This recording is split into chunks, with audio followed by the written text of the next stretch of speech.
Hi everyone, I'm back again with hypothesis tests for population means. You will recall from chapter 2, we've done a lot of hypothesis tests, but it was for percentages and proportions. So now we're dealing with population means, and remember that we're dealing with mu and x bar. So you're going to notice when we're doing the hypothesis test that we follow the 4 steps that we used for hypothesis test for proportions. We need to write out our hypotheses in words and symbols. We need to check the conditions, which are the conditions I discussed in the last video, randomness, the 10% condition, and then we have a new one called the nearly normal condition, where you have to check the sample sizes. The third step is we need to do our sketch and also perform our calculations, which include finding a t-score and our p-value using TCDF.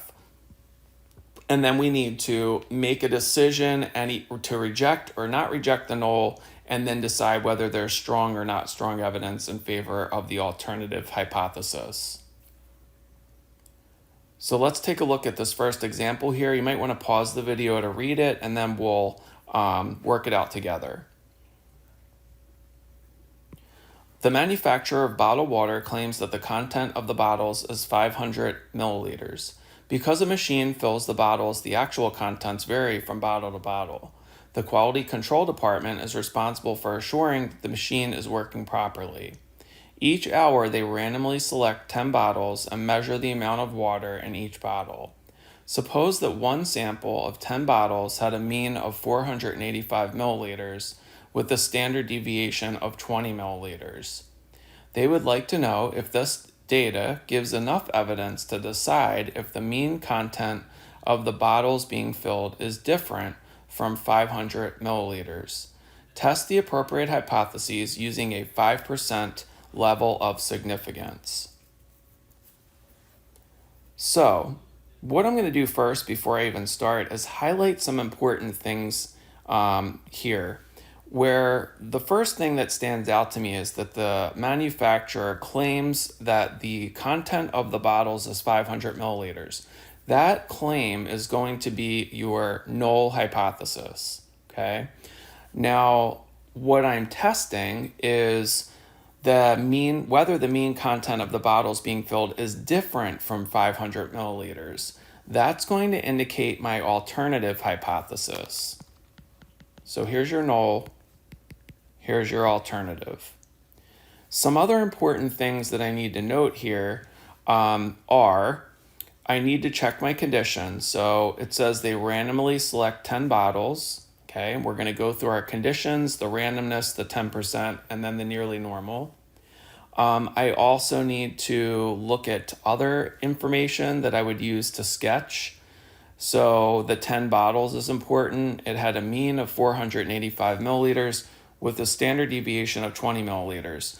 Now, that tells me, since it's giving me the mean and standard deviation, that this is a means test. It's not proportions. There's no percentage. Okay, there's no decimal point.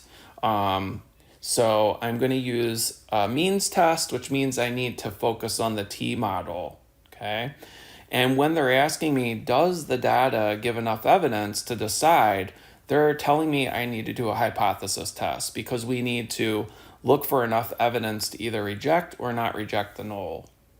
And then something else that's important too is the 5% significance level. Remember, that's your alpha level. Okay, so mu in this case is the mean amount of water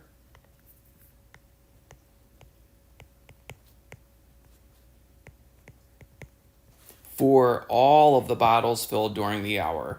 So again, we're trying to test the claim that that's what it is for all bottles. So for the population, which is why I want to use the word all. So my null hypothesis would be the mean fill per bottle for the hour is whatever they claimed. And they claimed that it's 500 milliliters. So in symbols, it would just be mu equals 500. The alternative, on the other hand, is that the mean content of the bottles being filled is different from 500 milliliters. So is different or is not, you can also say. And that tells me that I'm going to be using a not equal to. Okay, so not equal to just means it's different. It could be more than 500 on average, or it could be less than 500 milliliters on average. And remember, when you have a not equal to, it tells me it's a two-tailed test.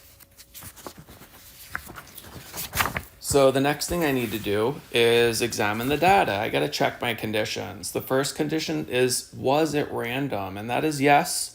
I did highlight there that it is a random sample of 10 bottles.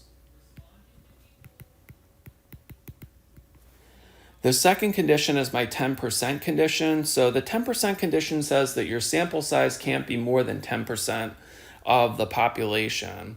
And we know that we have a sample of 10 bottles. And if I just do 10 times the 10 bottles, I get 100. And I'm pretty sure this manufacturer produces more than 100 bottles. So it is reasonable to make that assumption. So a manufacturer produces more than 100 bottles. The third condition is the nearly normal condition. So I need to look at my sample size. And in this case, it's less than 15. And if you'll recall, it's reasonable to assume the data come from a normal distribution. We would need to check that there were no outliers or extreme skewness. But since we don't have data, we can't do that. So we're just assuming, okay? Now I need to actually do my calculations and then draw my sketch. So if the null is true, the mean should be 500 milliliters, all right? I don't have my standard deviation, so I need to calculate the standard error, which is your standard deviation, which in the problem, it's 20, and then divided by the square root of the sample size. And 20 divided by the square root of 10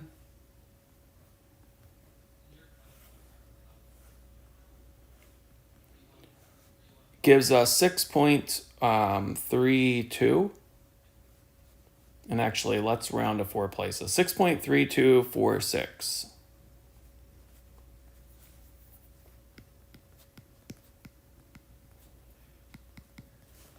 Okay.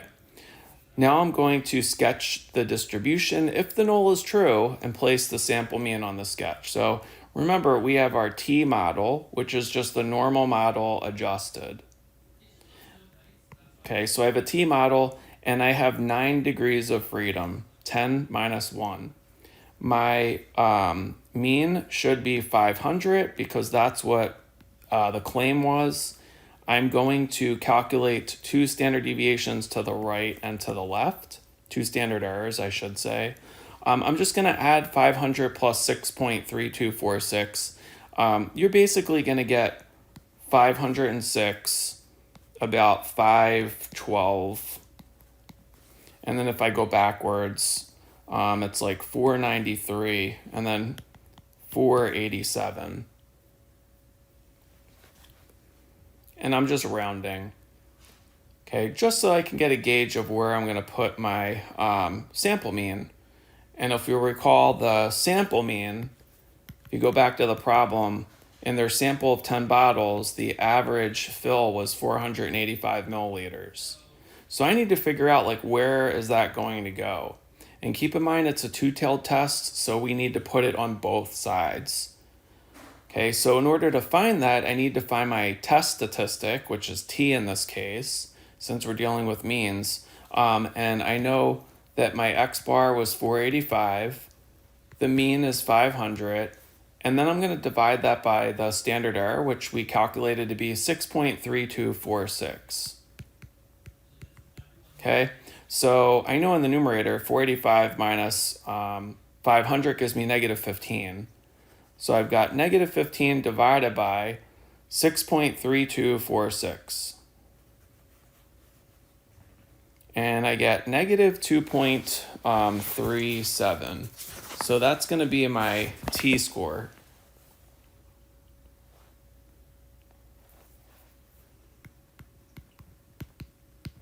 So what that tells me is that my sample statistic is 2.37 standard deviations below average. So this is 1, 2, 2.3, not quite half.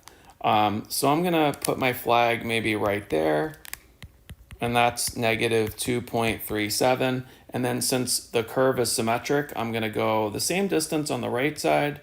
That would be positive 2.37. And since it's two-tailed, I'm shading on the left and I'm shading the same area on the right. Okay, so keep in mind those two areas are equal to each other because one of the properties of the normal model is that it's symmetric.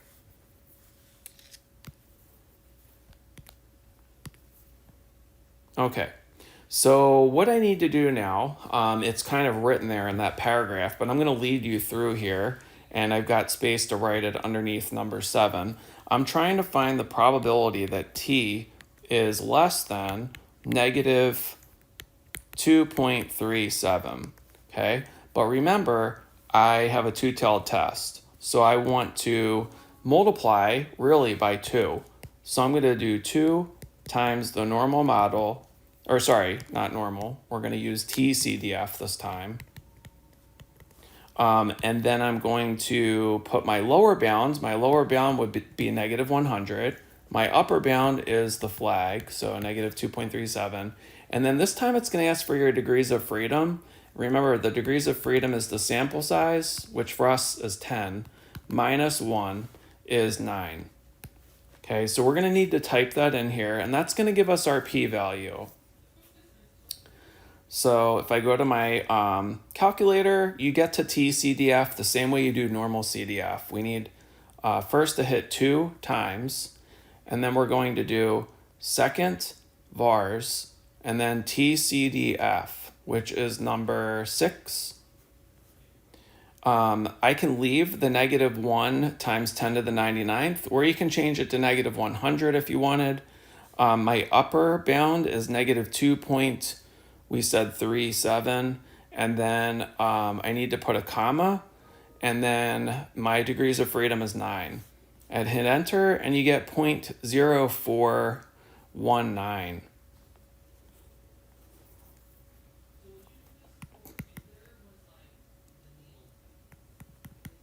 So that's my p-value. So what I need to do now is compare the p-value to my alpha level. And 0.04 is less than my alpha level, which is 5%. Okay, so you basically have 0.04 compared to 0.05. And since p is less than alpha, you're going to reject the null. So what you're basically saying is we're throwing the null away because if the null were true, there's only a 4% chance of finding a sample mean of 485 milliliters. So that's such a low percentage that the null probably is not true. We have enough evidence to suggest it's not true. So therefore, we're in favor of the alternative. So we would say there is strong evidence to suggest. Okay, now go back to your alternative. And that's why it's helpful to have it in words, because you're just going to write in words what you wrote for the alternative. So what is there strong evidence to suggest? That the mean fill per bottle for the hour is different from 500 milliliters.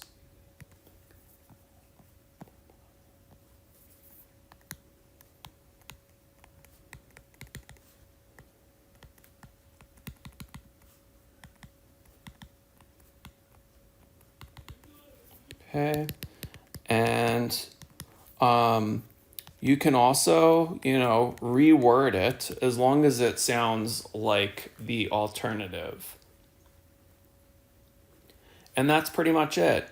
The second example was the body temperature problem that either we will do in class or we would have done already. But it's very important to take the time to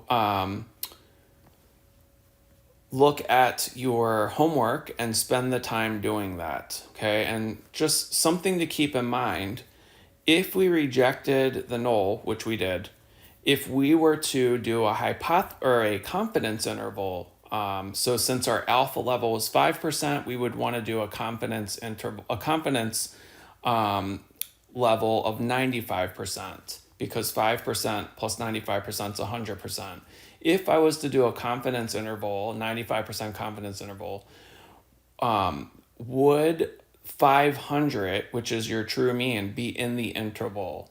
Okay, so think about that, and it would be really good practice if you want to try doing a confidence interval. You'll see whether or not that 500's in the interval, and then ask yourself if that makes sense based on the decision we made in the hypothesis test to reject the null. If you have any questions, please feel free to reach out to me. After this, we're going to be looking at proportions for two samples and means for two samples. So again, the steps will be the same. We're just going to have to tweak our formulas, to compensate for what we're looking for. But overall, it's the same process. So it's very important that you practice and that you get quicker with doing these. Have a great day, everyone.